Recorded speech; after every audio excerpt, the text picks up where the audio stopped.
Yesterday I went and met a couple people for brunch, and before we sat down, or before I sat down at the table, I went to the bathroom and I went into one of the cubicles to read the newspaper, so to speak, and I locked myself in the cubicle. Like literally, I couldn't get out, and so I grabbed the toilet bowl cleaner and I'm hammering away at the little thing, the little lock, and it's not moving.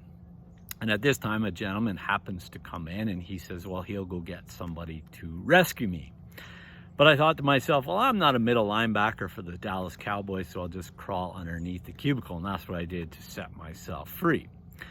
And then when I went to meet the two people that I was having brunch with, one of them said, like, what happened to you? So I explained everything. And the person said, well, did you pray about it? You know, you recognize our faith is about prayer, it's about action, and it's also about being intellectually stimulated. Sometimes when our prayer life is weak or is dry, we have to be intellectually stimulated about our faith, about who God is, so that we can begin to pray again. You know, in our second reading, letter to the Romans, you know, it focuses on action. You know, previously in Romans, Paul is speaking a lot about who Jesus is and what Jesus offers us. And we could think of a couple things, or I can think of a couple things from Romans 8, that nothing will separate us from the love of God found in Jesus Christ, and also in the same chapter that all things work for good for those who love God.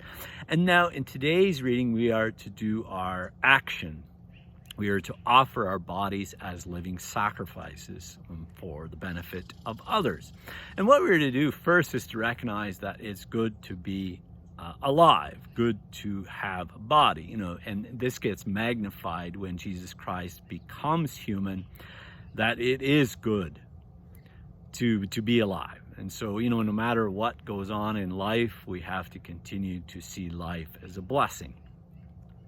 And then we are to serve our brothers and sisters. And this is kind of drawn upon in the gospel reading, when we're encouraged to deny ourselves. As we deny ourselves, we focus ourselves on Christ as our reference point, and then we do things to benefit other people.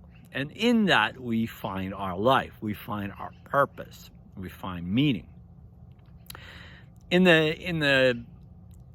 the first reading from the prophet Jeremiah, Jeremiah is in a tough situation. I mean, he's trying to do something good for the benefit of other people. You know, he's the voice of God for the people, and yet they are insulting him. And yet he still feels inclined. There's something within, which I would say is the Spirit, that is encourage him to speak to the people, to challenge them to hear the voice of God, so that they can live their lives accordingly.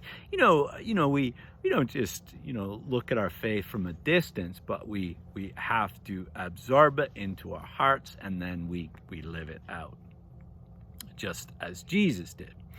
Now, in the gospel reading, you know, the disciples, well, Peter is a little bit confused. You know, last Sunday, Peter identified Jesus as the Messiah, the Christ, the Son of the living God. And in today's gospel, Jesus explaining the mission, the task at hand for the Messiah. Now, this doesn't make sense for a number of reasons. The first is, how is the Messiah going to set the people free by suffering and dying, or being killed, even worse? You know, where's the freedom in that? I mean, and also, you know, death on a cross was reserved for criminals who were slaves. So this doesn't make sense. The other thing is, this is going to take place in the holy city of Jerusalem. Things like this would never happen in the holy city of Jerusalem. And then it's going to be at the hands of the holy people. I mean, these are the people who are best equipped to recognize and to accept the Messiah. So a lot of things don't make sense. So Peter tries to stop Jesus. Now Jesus gives a pretty blunt, say it how it is sort of message in return. But what he's really saying, and we'll divide this into two parts: get behind me. In other words, I am the leader, you are the follower. You know, and we have to look at our lives in the same way, that we follow Christ. I mean, we don't just go our own way and say, come on, Jesus, follow me and continue to bless me. No, we follow the pattern of Christ. And sometimes we have to set aside our own opinions and our own ways to follow the way and the great opinion of Jesus Christ. The other thing is, Satan. The second part is, what he's really saying is, begone Satan, or begone anything that is trying to move me away from the mission.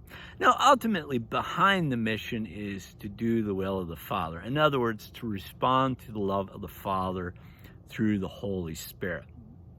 And so Jesus, will do anything to continue to do this will. And really, we have to have the same longing in our hearts, because we recognize that the will of the Father is the best will for us. And so as we gather around the table, Lord, despite wherever we've been locked into this past week, we come to the table of plenty to be nourished, to be strengthened, so that we can truly serve our brothers and sisters, especially those in need.